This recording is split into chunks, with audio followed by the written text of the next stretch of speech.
So mga kachabi, magluluto po tayo ngayong araw na to ng Mawash Rubian. Ayan po mga kachabi.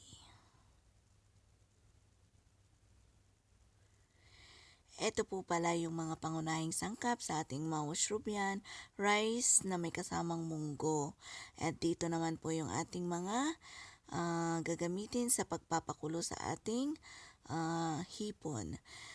Cinnamon stick, bay leaves, cardamom seed, coriander seeds, bawang, sibuyas, luya.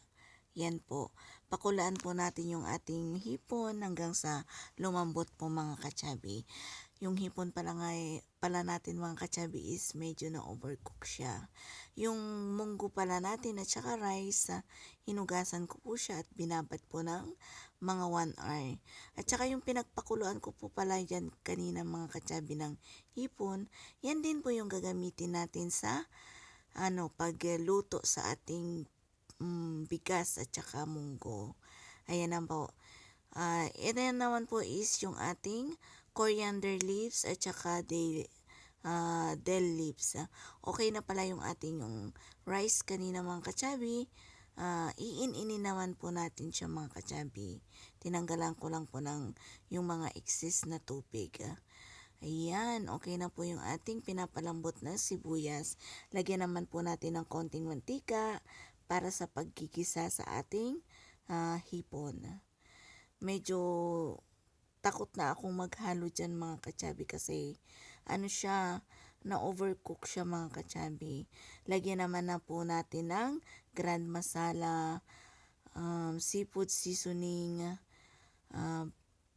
paprika, turmeric powder, black pepper, salt, at saka yung tamarind sauce mga kachabi.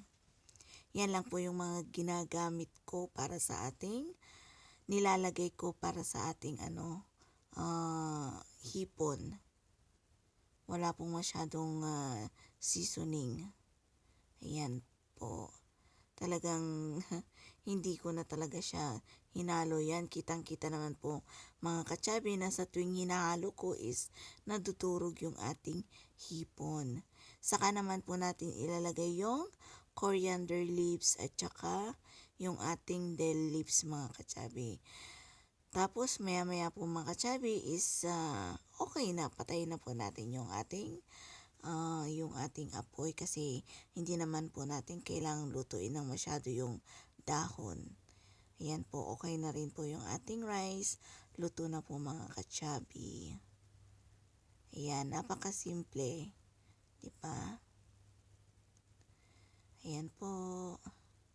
Ito po yung ating pagkain for today. Salamat po. God bless all. Pa-like and share na lang po mga kachabi. God